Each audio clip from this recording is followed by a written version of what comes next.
नमस्कार, आप देख रहे हैं बीएच न्यूज़ नेटवर्क। बता दें इस वक्त हम जमुई में मौजूद हैं। हमारे साथ राजनीतिक विशेषज्ञ आशीष नारायण जी हैं। इनसे जानने का प्रयास करेंगे जो आए दिन बीपीएससी का जो एग्ज़ाम रद्द होना था, री एग्ज़ाम मांग के लेकर बड़े बड़े नेता आए।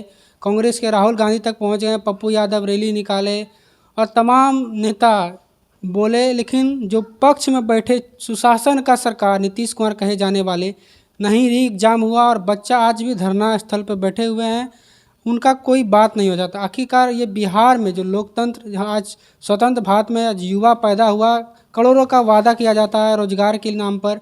आज रोजगार नाम पर कुछ वैकेंसी आती है, उसमें भी धांधली हो जाता है और सरकार चुप रहती है, जैसे लगता है कि उनके कानों तक कोई आवाज़ नहीं पहुंची। आइए इनसे जानने का प्रयास करें, क्या लगता है सरकार तक आवाज़ नहीं पहुंच पा रही है री एग्ज़ाम मांग को लेकर? बच्चे लाठी खाए, सड़क पे आए और तमाम तरह का राजनीति उनके साथ हुआ, हलचल, पक्ष विपक्ष में वार्तालाप होते रहा राजनीतिक। देखिए, यहाँ पे जो सवाल आप पूछ रहे हैं विद्यार्थी को लेकर के, जी तो सबसे पहले हम एक चीज़ आपको बता रहे हैं। जो अभी इस कुर्सी पर बैठे हुए हैं मुख्यमंत्री, जी ठीक, और जो पक्ष में आरजेडी जो प्रमुख हैं लालू जी, जी और एक व्यक्ति नहीं रहे, वो चले गए, उनका लड़का है आज चिराग पासवान जी, रामविलास जी नहीं रहे। जी ये लोग जो लीडर बने हैं छात्र आंदोलन से। जी और एक वक्त था जब इंदिरा गांधी तानाशाही रूप अपना ली थी और आपातकाल लगा दी थी इस देश के अंदर, इमरजेंसी। जी तो उसी समय स्टूडेंट मूवमेंट में ये लोग पटना यूनिवर्सिटी के स्टूडेंट थे और वहीं से इन लोगों का शुरुआत हुआ। जी तो अभी जो नेता स्थापित हैं बिहार में, और जो नेता स्थापित होने के उनके जो सेकेंड जनरेशन चल रहा है, चिराग जी लोग हैं, वो लोग सभी छात्र आंदोलन से उपजे हुए ही लीडर हैं। और एक दौर था जब भारत की सरकारें गिर गई, इंदिरा गांधी का हुकूमत हिल गया था छात्र आंदोलन से।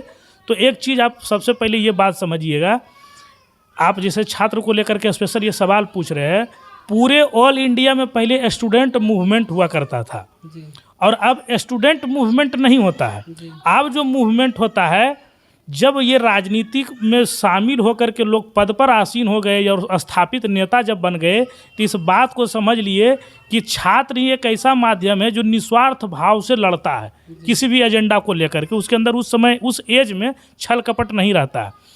जब ये लोग उस कुर्सी पर पहुँचे तो इन्होंने छात्र के एकता को और उसके ताकत का एहसास कर चुके थे, क्योंकि उसी से नेता बने ये। छात्र को कैसे विखंडित किया जाए और कैसे इसके आंदोलन को कमज़ोर किया जाए, उसके लिए ये लोग साजिश रचा। साजिश क्या रचा कि सभी छात्र को पार्टी आधार पर बांट दिया गया। छात्र लोजपा हो गया, छात्र बीजेपी का एबीवीपी हो गया, छात्र जो कांग्रेस का एनएसयूआई हो गया, छात्र राजद हो गया, छात्र जदयू हो गया। अब आप जब कोई जदयू का लड़का अगर किसी बात को, छात्र के मूवमेंट को अगर सही ठहराएगा, बोलेगा, तो जो विपक्षी लोग होंगे आरजेडी के या जो नेक्स्ट पार्टी है कांग्रेस के, वो उसका विरोध करेगा, क्योंकि राजनीतिक मतभेद हो चुका है। जब राजद का लड़का अगर, छात्र राजद का लड़का अगर कोई बात बोलेगा, तो एबीवीपी और इधर जदयू का लड़का उसका विरोध करेगा। और ये छात्र नहीं समझ रहा है कि जो नेता वहाँ बैठे हुए लोग हैं, ये हमारे भलाई के लिए आज तक कुछ नहीं किया है। क्योंकि बिहार में जो छात्र का आंदोलन केवल नौकरियों को लेकर के हो रहा है, वो बहुत ही दुर्भाग्य है। यहाँ रोजगार के लिए होना चाहिए, क्योंकि हर किसी को नौकरी करने का अवसर नहीं मिलेगा। और दूसरी बात एक चीज़ है, जो अभी आप क्वेश्चन पूछ रहे हैं, वो बीपीएससी का एग्ज़ाम है। अगर अभी मेडिकल का एग्ज़ाम होगा, उसमें भी परीक्षा लीक होगा। ये आपका एसएससी का एग्ज़ाम होगा, उसमें भी पेपर लीक होगा, हर बार लीक हो रहा है। कोई और कलर के पोस्ट का होगा, उसमें भी पेपर लीक होगा। तो जब एक समय भी जैसे बीपीएससी का पेपर लीक हुआ, तो दूसरे डिपार्टमेंट का लड़का उसको बैठ करके देख रहा है, जबकि ये पूरे छात्र का मामला है। इसमें सारे लड़के को यूनाइट होना चाहिए। एक बात ये रही कि ये तोड़ दिया संगठन को और अब सरकार बढ़िया से राज कर रहा है, क्योंकि विखंडित हो गया है छात्र का। इसीलिए जो आप बोल रहे हैं कि ये लोग धरना प्रदर्शन कर रहे हैं, रैली कर रहे हैं, ये इस बात को समझते हैं कि एक छोटा सा गुट है। हमारा जो पार्टी विंग का छात्र है वो हमारे साथ है, क्योंकि उसका मति को भ्रष्ट कर गया, ब्रेन वॉश कर दिया गया क्लास में लेकर के, फोटो खिंचा करके नेताओं के साथ झूठ मूठ का 1,50,000 का ठेका दे करके उसको बझा करके रखा है। किसी के यहाँ घर में खाना खा लेते हैं मंत्री विधायक, तो हमारे युवा पीढ़ी के लोग इतना ही खुश है, किसी को छात्र का अध्यक्ष, किसी को प्रदेश छात्र अध्यक्ष, किसी को प्रभारी बना करके इस युवा पीढ़ी के लोगों का ब्रेन वॉश किया जा रहा है। तो सबसे पहले सरकार इस बात को समझ गया कि छात्र यूनाइट नहीं है, इसलिए छात्र की बातों को नहीं सुन रहा है। दूसरी बात कि ये क्यों हो रहा है और थमने का नाम क्यों नहीं ले रहा है, इसके पीछे में आपको एक पूर्व का एग्जाम के और ले जाएंगे। पिछले साल एक नीट का एग्ज़ाम होता है जिससे मेडिकल एंट्रेंस क्वालिफाई करके बच्चे मेडिकल कॉलेज में एडमिशन लेते हैं। उसमें एग्ज़ाम में पेपर लीक हुआ, ये साबित भी हो गया। ये मामला सुप्रीम कोर्ट में चला गया, ये बहुत बड़ा इशू है। अब यहाँ गौर कीजिएगा दोनों बात, कि जो उस समय नीट का जो एग्ज़ाम हुआ था उसको ऑर्गेनाइज करने वाला एजेंसी का नाम होता है NTA, नेशनल टेस्टिंग एजेंसी, और वो कई एग्ज़ाम आयोजित करती है नेशनल लेवल पे, प्रोफेसर सब के लिए, GRF SRF के लिए, PhD के लिए, असिस्टेंट प्रोफेसर के लिए। तो वो जो उस डेट में जितना भी एग्ज़ाम NTA आयोजित की थी, सारे परीक्षा को कैंसिल कर दिया, जबकि सारे परीक्षा में पेपर लीक का मामला नहीं आया था, लेकिन सारे एग्ज़ाम्स को कैंसिल कर दिया और नीट का एग्ज़ाम कैंसिल नहीं किया। क्यों? क्योंकि नीट से डॉक्टर बनते हैं, और डॉक्टर अभी के हिसाब से बिहार और देश के दूसरे हिस्से में एक छोटा इंडस्ट्री है। दवाई का जो कंपनी है वो चलता है डॉक्टरों से, जांच घर चलता है, पूरा कमीशनिंग व्यवस्था है, और प्राइवेट स्वास्थ्य व्यवस्था जैसे आयुष्मान भारत का जो कार्ड है वो भ्रष्टाचार में नेता और मंत्री शामिल रहते हैं उस योजना का लाभ लेने के लिए। वो पैकेज निकाल दिया आयुष्मान का कि इसमें इतना में इतना मिलेगा। तो वो एक छोटा इंडस्ट्री है, कॉमर्शियल एग्ज़ाम है मेडिकल का। तो जब सुप्रीम कोर्ट में भी साबित हुआ, फिर भी एग्ज़ाम को कैंसिल नहीं किया गया, क्योंकि एक बहुत बड़े उसको जो लाभ लेने वाले थे मेडिकल सीट पर, वो कोई गरीब आदमी के लोग भी नहीं थे।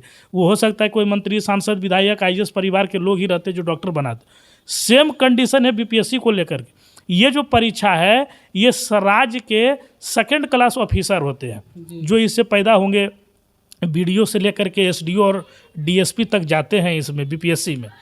अब ये बहुत बड़ा एग्जाम है, इसका सेटिंग बहुत बड़े लेवल पर हुआ होगा, कोई भी करोड़ 2 करोड़ से कम में सेटिंग नहीं हुआ होगा। तो करोड़ और 2 करोड़ हमारे आपके जैसे परिवार के लड़के लोगों को उसमें क्षमता नहीं है कि उसमें इन्वॉल्व होगा उस सेटिंग में, क्योंकि हम लोग आम आदमी हैं, जीने खाने वाले लोग हैं, और 10-20 हज़ार रुपया खर्च करते हैं अपने पढ़ाई पर सालाना या 6 महीना या महीने के हिसाब से, जो जिसका जैसा स्लेब है अपने इनकम का।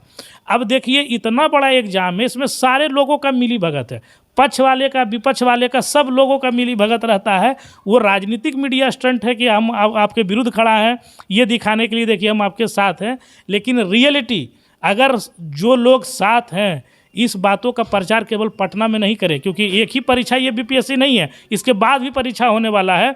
इसको ग्राम आंदोलन बनाना चाहिए, युवाओं को जागरूक करना चाहिए, वैसे राजनीतिक दलों को जो अभी स्टूडेंट के साथ दिखाई देते हैं विपक्ष में रह करके, उनको गांव लेवल पर मीटिंग ऑर्गेनाइज करना चाहिए राजनीतिक कार्यकर्ता को, कि तुम्हारे हक के साथ हकमारी हो रही है, तुम अगर नहीं जागोगे तो तुम्हारा सब चीज़ बिक जाएगा, तुम्हारा अधिकार बिक जाएगा। क्योंकि गरीब आदमी को ऊपर उठने का वर्तमान परिदृश्य में एक ही ऑप्शन रहता है, सरकारी नौकरी, जो कि आप बड़े पद पर जा सकते हैं, समाज के कंट्रोलिंग सिस्टम में जा सकते हैं, सरकार के कंट्रोलिंग सिस्टम में जाते हैं। और जब शिक्षा ही हाईजेक हो जाएगा तो हमारे आपके जैसे लोग केवल सड़कों पर और दूसरे राज्यों में मजदूर के श्रेणी में गिनती आएंगे, पदाधिकारी के श्रेणी में तो नहीं आ सकते। प्रशांत किशोर तो देखा गया कि युवा के साथ बैठे रहे, अनशन पर बैठे रहे, भूखे प्यासे बैठे रहे, तो प्रशांत कैसे कहीं ना कहीं युवा के लिए देखिए, प्रशांत किशोर जी जो धरना प्रदर्शन किए, जब वो बैठे, ये एक बहुत इनिशिएटिव कदम है, युवाओं के लिए अगर मदद कर रहे हैं तो बढ़िया बात है। लेकिन जिस तरह से प्रशांत किशोर जी भी किए, वो विद्यार्थियों का देखिए मूवमेंट उस दिन से डिग्रेड हो गया। जब उनको लड़ना था तो पूर्ण रूपेण से वो लड़ाई लड़ते, वो ले जा करके बीच में स्टूडेंट के साथ ही वो झगड़ा कर लिए कि हम तुमको कंबल दे दिए, ऐसा कर दिए, वैसा कर दिए। ये सब बात गलत है। अगर आप किसी को कुछ 2 रुपया दे रहे हैं कोई भी आंदोलन के लिए या खाने के लिए मदद करना, तो उसको पब्लिकली अनाउंस नहीं करना चाहिए। तो आप ये है किसी का